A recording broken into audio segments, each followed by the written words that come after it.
암몬 자손에 대한 말씀이라. 여호와께서 이와 같이 말씀하시되 이스라엘이 자식이 없느냐 상속자가 없느냐 말감이 갓을 점령하며 그 백성이 그 성읍들에 사는 것은 어찌 됨이냐. 여호와의 말씀이니라. 그러므로 보라, 날이 이르르니 내가 전쟁 소리로 암몬 자손의 라빠에 들리게 할 것이라. 라빠는 페어더미 언덕이 되겠고 그 마을들은 불에 탈 것이며 그때에 이스라엘은 자기를 점령하였던 자를 점령하리라. 여호와의 말씀이니라. 헤스보나 슬피 울지어다. 아이가 황폐하였도다. 너희 라빠의 딸들아 부르짖을지어다.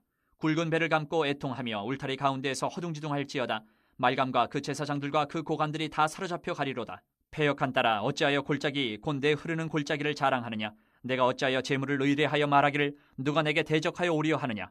주 만군의 여호와의 말씀이니라. 보라, 내가 두려움을 내 사방에서 내게 오게 하리니 너희 각 사람이 앞으로 쫓겨나갈 것이요 도망하는 자들을 모을 자가 없으리라. 그러나 그 후에 내가 암몬 자손의 포로를 돌아가게 하리라. 여호와의 말씀이니라. 여러분 가끔 그런 생각 해보셨습니까? 내가 가지고 있었던 것을 다 잃는다면 어떻게 될까? 저는 종종 내가 모든 것을 잃는다면 어떻게 될까를 생각을 합니다. 가지고 있는 이 건강도 잃어버리면 어떻게 될 것인가? 또 내가 가지고 있는 재산은 전혀 없으니까 그거는 잊어버릴 것은 없습니다만은 만약에 있다면은 그걸 잃어버리면 어떻게 될까? 야, 이거 최후의 보루인데. 내가 가지고 있는 이 최후의 보루인데 최후의 보루가 없습니다. 늘 한 달 살 거 잘 살고 이제 살면 되는 거니까. 그렇지만 이제 그게 있는 사람들은 야, 이거 아파트 가격 올라갔네 내려갔네 신경 많이 쓰시죠. 또 내 자녀들의 문제는 어떨까? 여러 가지 생각이 들게 되겠죠.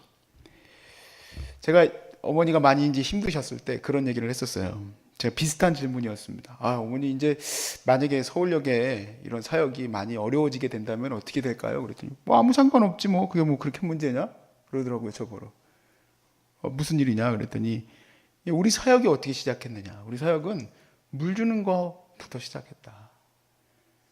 뜨거운 물 가지고 마호병에다 들고 나가서 그렇게 시작된 사역인데 그까짓 거 그렇게 큰 문제인가? 그러더라고요. 그냥 하나님이 인도하심만 있으면 되는 거지 다른 것은 그렇게 중요한 게 아니다. 너무 당연한 그리스도인들의 고백이죠. 오늘 우리가 찬양도 했습니다만 그 어디나 하늘나라라고 진짜 찬양을 했는데 진짜 우리가 그 어디나 하늘나라가 될까? 하나님과 동행하는 것만이 우리에게 가장 중요합니다라는 고백이 될까? 너무 당연하게 얘기를 하셔서 굉장히 힘있게 얘기하셔서 저에게는 당황스러웠습니다. 저는 좀 당황스러웠어요. 너무 열정적이고 분명한 확신, 그 인생을 흔들 수 없는 확신, 어떤 것도 흔들 수가 없어요. 왜냐하면 하나님과 나와만 있으면 되는 거니까. 우리가 모두 그렇게 될 수 있길 바랍니다. 이스라엘도 마찬가지입니다. 여러분, 이스라엘 백성들이 지금 사실은 나라를 다 잃었지 않습니까? 나라를 다 잃어버린 이스라엘에게 남은 것이 무엇이 있습니까? 근데 사실요, 이스라엘도 동일한 고백이 나오면 그렇게 큰 문제가 없어요. 이스라엘의 시작이 무엇이냐 이 얘기예요. 이스라엘의 시작은 원래 이집트의 노예였어요. 이집트의 노예였던 그들이 하나님의 은혜로 말미암아 당시에 거의 그때 당시는 어차피 다들 이렇게 부족 국가들로 세워져 있었고 이집트 같은 경우나 이제 문명 국가고 그랬었던 때죠. 가나안 7족속은 굉장히 강력한 나라예요. 거기다가 이스라엘이 들어오려고 했을 때에는 연합전선도 펼쳤습니다. 거기다 안악조선도 있어요. 거인 유전자를 갖고 있는 그 안악자손도 있어요. 그런 땅을 여리고 성도 있단 말이에요. 성. 그런 땅을 하나님이 주셨단 말입니다. 그러니까 이스라엘에게도 가장 중요한 것은 하나님과 동행하고 있는 것이 가장 중요한 거예요.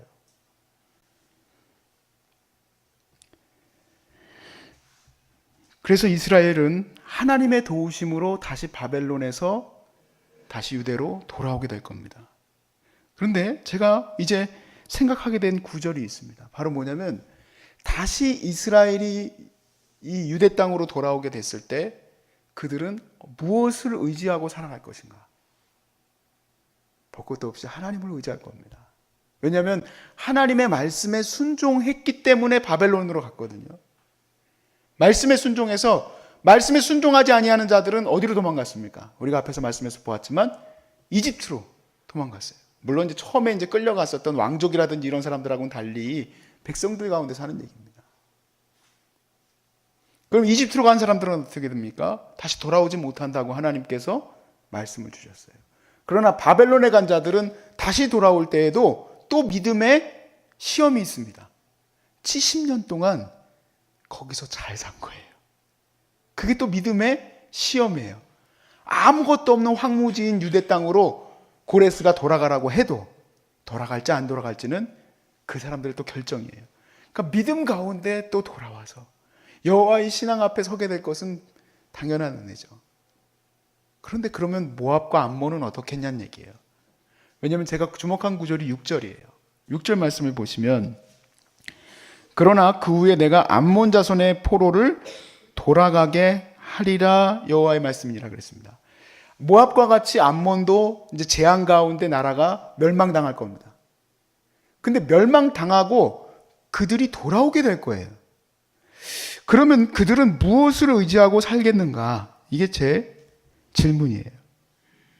지난번에 보았던 모압도 보십시오. 지난 구절 48장 47절이에요. 같이 보시면 제가 읽겠습니다. 그러나 내가 마지막 날에 모압을 어떻게 합니까? 모압의 포로를 돌려보내리라 그랬어요. 모압도 다시 돌아올 거예요. 암몬도 돌아올 거고 유대도 돌아올 거고 지금 그런 상황입니다.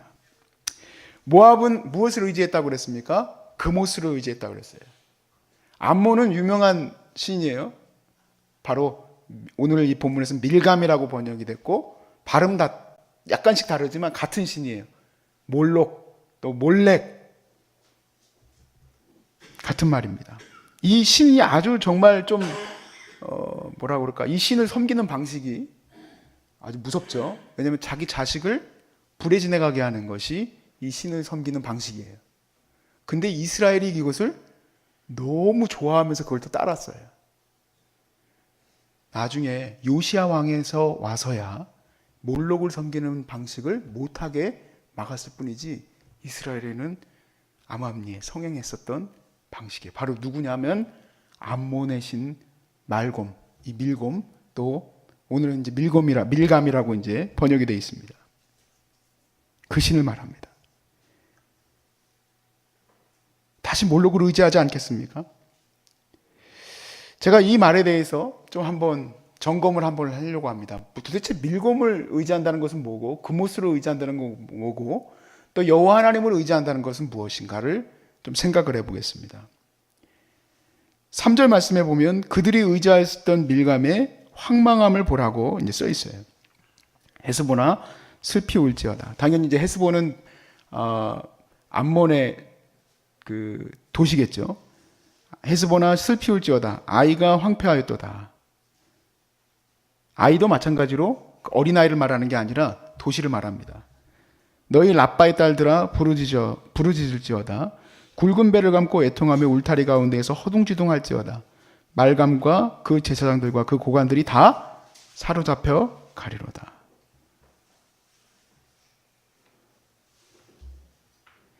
자, 이제 우리가 질문을 던집니다. 뭐냐면 여호와의 신앙을 의지한다는 것, 또 그모스 신앙을 의지한다는 것, 또 그리고 이 말감을 의지한다는 것, 그게 그거 아니겠는가 하는 생각이 들어요. 왜냐하면 여호와의 신앙을 붙들었던 사람들도 잡혀갔어요. 바벨론으로 잡혀갔어요. 믿음 가운데 있었지만 믿음 가운데서 바벨론으로 잡혀간 것도 동일하고 나중에 유대에서 돌아오는 것도 동일하다. 암몬도 지금 포로로 잡혀갔다가 다시 돌아오는 것도 동일한데 유대인들은 유대 신앙대로 우리가 돌아오게 된 것은 하나님 때문이다라고 얘기할 거고 모압도 암몬도 자기들이 믿는 신들 때문에 내가 돌아왔다고 얘기하지 않겠느냐, 차이가 있겠느냐 라고 얘기할 겁니다. 근데 여기 중요한 차이가 있습니다. 바로 뭐냐면 징계와 벌에는 큰 차이가 있는데 하나님이 내리시는 이 징계와 또 그리고 하나님이 살아계심과 또 이런 어떤 세상의 우상들은 전혀 다르죠. 왜 그렇습니까? 하나님은 살아계시고 우상은 아무것도 아니기 때문에 그건 돌이고 그건 나무이기 때문에 그래요. 왜 그렇습니까? 하나님은 이 모든 것을 말씀하고 계셔요. 잡혀갈 것, 또 잡혀가서 어떻게 지켜주실 것, 지켜주시다가 70년 만에 다시 돌아올 것들을 모두 백성들에게 얘기하시나 말감의 제사장들은 얘기할 수 있느냐는 얘기예요. 얘기할 수가 없습니다. 이 모든 일들이 무엇 때문에 일어나는지 얘기할 수 없어요. 그리고 이스라엘 백성들은 지금 물론 힘들고 어렵죠. 힘들고 어렵지만 그 고난과 고통과 어려움이 무엇을 의지하는지, 무엇을 의미하는지 하나님이 말씀에 얼마나 긴 구절들로 얘기하십니까? 그것들을 알려주려고 하세요. 왜냐하면 징계는 거기에는 가르침의 이유가 있기 때문에 그래요.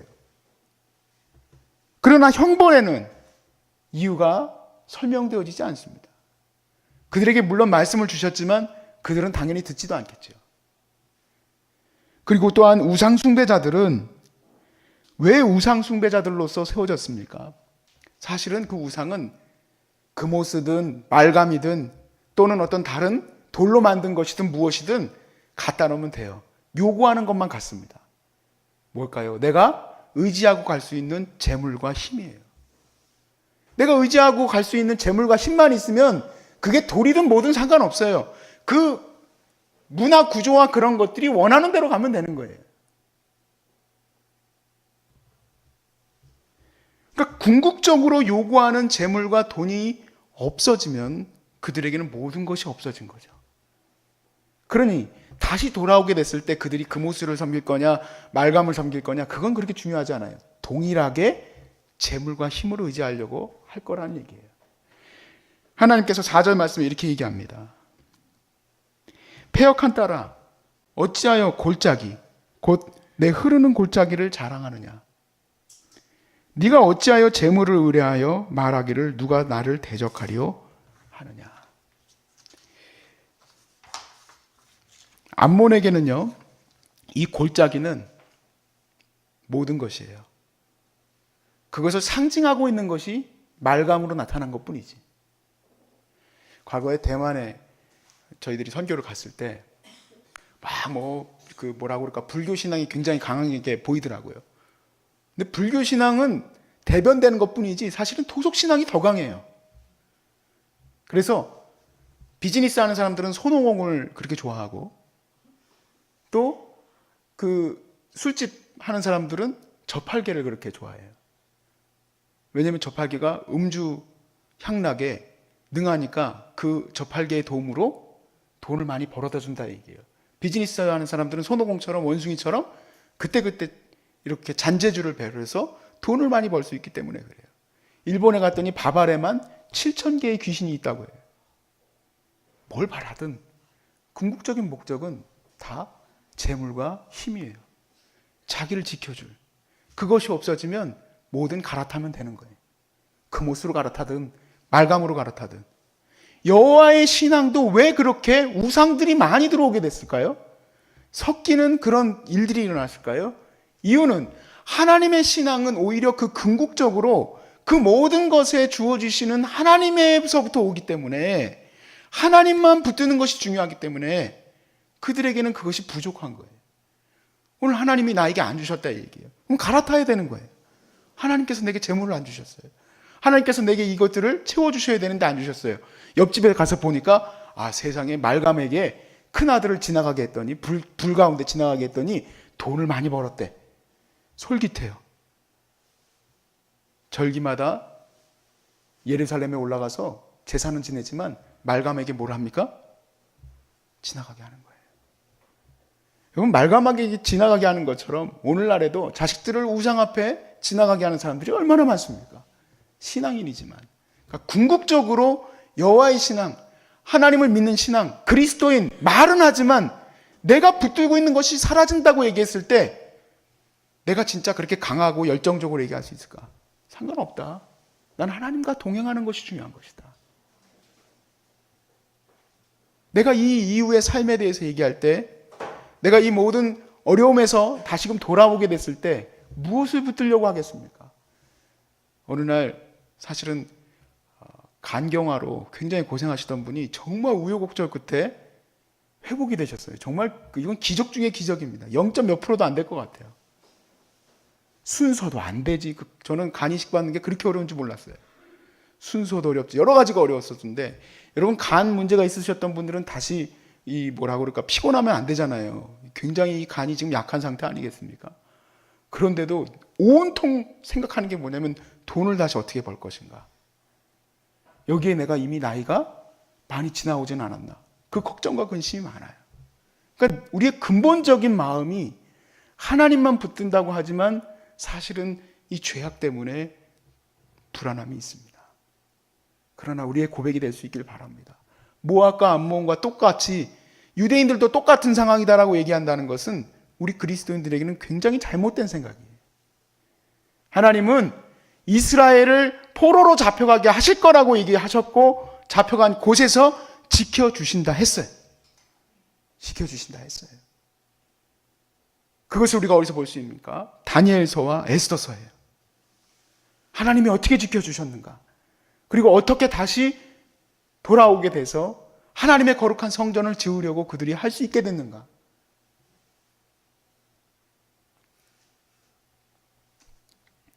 조금 죄송한 얘기지만 우리가 누구를 의지하는지 생각해 볼 때 나는 하나님을 몰록처럼 섬기는가? 하나님을 바알처럼 섬기는가? 아니면 나는 오늘 내 가는 길을 하나님께서 오늘도 선하게 이끌어 가신다 고백하고, 나는 물론 하나님께 선하게 인도해 주실 때에 이렇게 좋은 것으로 채워주시길 바라지만 아닐지라도 내 안에서 그것이 고백되어질 수 있는가? 하나님이 선하십니다. 하나님이 나를 어디로 인도하시든 그곳이 바로 푸른 초장이고 하나님의 쉴만한 물가인 줄로 믿습니다. 그 고백이 나올 수 있겠는가? 어려운 얘기예요. 그러나 내 인생 전체를 A와 B라는 이 그래프에서 전체를 봤을 때 난리가 아니고 이렇게 어려운 가운데에서 하나님을 어떻게 설명할 것인가? 뭐 우상 숭배자들과 다를 게 뭐가 있는가? 세상 사람들과 다를 게 뭐가 있는가? 절대 그렇지 않아요. 그리스도인들은 하나님의 사랑 가운데 그 깊은 골짜기에 떨어질지라도 해를 두려워하지 아니하고, 사망의 음침한 골짜기가 우리를 정말 완전히 삼키는 것 같고, 사람들이 정말 어떻게 예수 믿는 사람도 저렇게 될 수 있을까 하고 얘기를 하겠지만 천만에 주님은 나를 지금도 지켜주시고 이끌어 가십니다. 감사한 거예요. 그래서 오늘 찬양 불렀던 그 찬양 가운데도 그렇게 고백하지 않습니까? 1절이에요. 내 영혼이 은총을 입어 중한죄짐 벗고 보니 슬픔 많은 이 세상도 천국으로 화하도다. 이거를 고백할 수 있는 시인의 이 고백은 이 하나님의 말씀의 중심을 깨달았기 때문에 깨닫는 거고, 이분도, 이 작시하신 이분도 큰 어려움 속에서 있었을지라도 주님이 그를 지켜주심을 고백할 수 있었던 거예요. 이게 살아계신 하나님을 믿는 사람들의 고백인 줄로 믿습니다. 살아계신 하나님은 우상과 다른 거예요. 부족을 쓰는 것과 다른 거예요. 내 뜻대로 내 마음대로 된다는 것이 아니에요. 내가 하나님 앞에 뜻에 맞아져 가는 거예요. 우리에게는 오히려 더 중요한 것이 있습니다. 영원한 하늘나라에서, 영원한 천국에서 그 주님과 함께 동행하는 것 아니겠습니까? 지금 여기는 우리는 그냥 시험하는 곳이고 테스트 받는 곳이고, 또 이곳은 잠시 머물러 가는 그러한 곳이지 않습니까? 잠시 머물러 가는 곳에서 주님이 내게 생명 주시고 은혜 주신 것 왜 그럴까? 내게 하나님의 영광 찬양하라고 주신 이런 시간들을 나는 그냥 감사할 뿐이죠. 부족하기에, 연약하기에, 아직도 내가 미성숙하기에 내 뜻대로 되지 않는 것에 대해서 하나님께 원망하고 불평하고 감당하지 못한다고 얘기하는 것 뿐이었지. 이제 우리가 깊이 우리의 신앙도 하나님의 말씀 안에 들어가게 되면 이 내 영혼이 은총을 입어 이 찬양을 작시하신 분처럼 이 슬픔 많은 이 세상도 하나님의 천국으로 변화되어지는 역사가 내 마음에 있을 줄로 믿습니다. 그래서 오늘도 그 힘과 능력으로 나아가시길 바라고, 하나님의 지켜주심을 붙들고 나아가시고 인생을 선하게 인도하시는 그 하나님께 감사의 찬양으로 우리의 모든 영혼이 하나님께 영광을 돌릴 수 있기를 주의 이름으로 축복합니다.